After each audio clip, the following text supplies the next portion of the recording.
All right, this video is called A Wagga Story, Geoff Dixon. Let's go, Dad. Yeah, Geoff Dixon was he was the head of Qantas. He became the head of Qantas. I don't know how he managed to get to that level, but I knew Geoff Dixon as a boy of sort of 17, 18.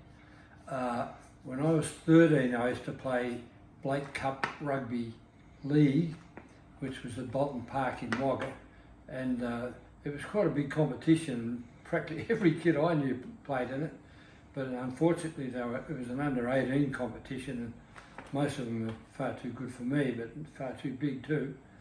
But Geoff Dixon played for either the South Wagga Juniors or the Kangaroo Juniors, and both of those teams were neck and neck. They were very good players.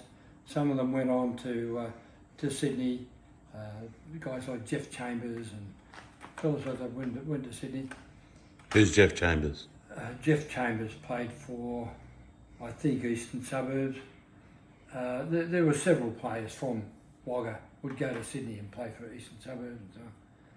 But Geoff Dixon was he was a very good centre, and his brother Terry Dixon played for the Wagga Magpies in the senior competition, and he was one of the finest centres I've ever seen.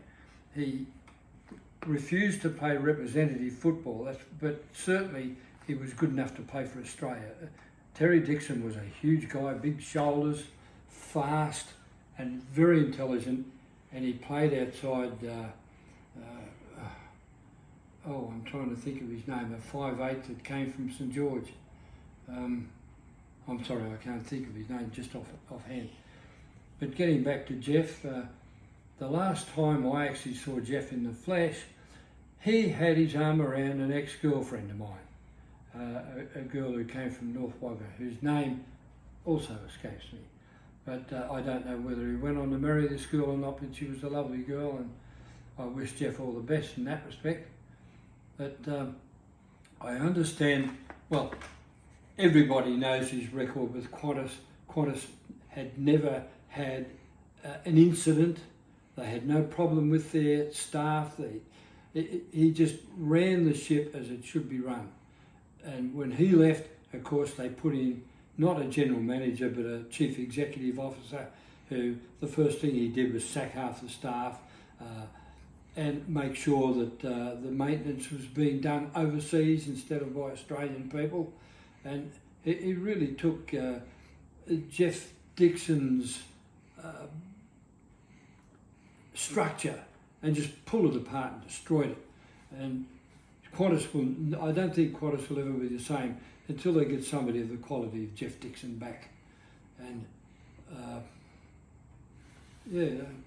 Geoff, I think that my last memory of Geoff sighting Geoff, he ran a music video shop, and you could buy records in there. And he told me a joke once, which probably isn't suitable for this camera, but that would be the last time I actually spoke to Geoff Dixon. But I was so pleased to see him do well. He was a good guy. I didn't know his brother Terry. Terry was much older than me, but boy, I've never forgotten how good he was. But Geoff himself was a handy player. He wasn't as good as his brother, in my view, anyway. But his brother was just sublime. I'd say if I ranked Terry Dixon with anybody, it would be with Reg Gasnier. He was that good. Perhaps not as quick off the mark as Gasnier, but as fast generally. They're a great player.